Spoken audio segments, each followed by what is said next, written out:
Mystica here today to talk about nuts and seeds.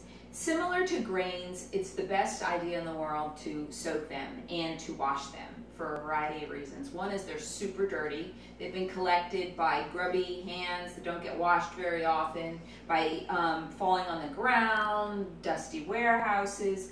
They sit in silos in warehouses where they get damp, and who knows what happens on the outside of them when they get damp. Rats running across a warehouse. Basically, they're pretty filthy, and once in a while they do get washed, but you can tell a lot of times if you ever wash them that they're quite dirty. So I wash them for one thing, and then the other thing is they have issues, nuts and seeds. They have enzyme inhibitors on the outside that keeps them from being very digestible. So if we can rinse that off, soak that off, that'll make them much more bioavailable. Then the other thing is we want to activate them to bring out the life force. We try to buy nuts that have not been irradiated, that are raw, and ideally that are organic. That's what I shoot for. So we're going to do almonds, we're going to do sesame seeds, and we're going to do walnuts today. And the third thing is, just by soaking them, it just increases digestibility also.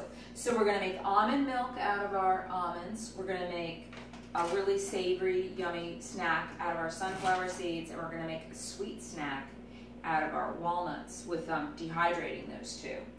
And I like to say, if you don't want to go to all that trouble, you can always just go to Costco and buy these great products that they have, the sprouted pumpkin seeds and sprouted sunflower seeds, where they soak the enzyme inhibitors off of them in the first place, and they flavor them nicely and dehydrate them. So that's a nice option as well. So what we're doing today is soaking our almonds to make almond milk. So I'm taking a cup of almonds, whoops, and putting them in the water, and a couple of my sunflower seeds.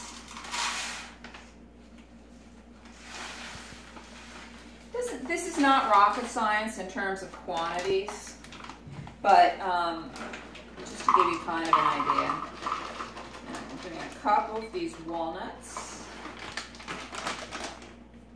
and I'm adding our food grade hydrogen peroxide. It's so good at getting rid of stuff you don't want on the surface of these things and getting them clean.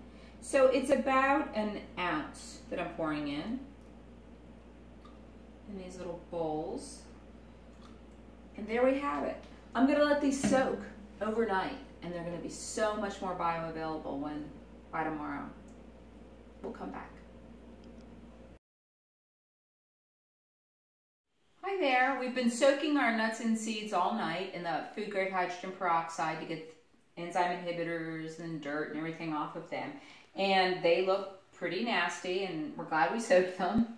So I'm gonna strain the almonds.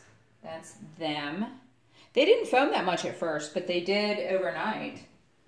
So I just pour it in a colander and rinse them off. I rinse first with just tap water, and then I finish it off with a little purified water. And I'm going to turn these into almond milk, which will be another video for you.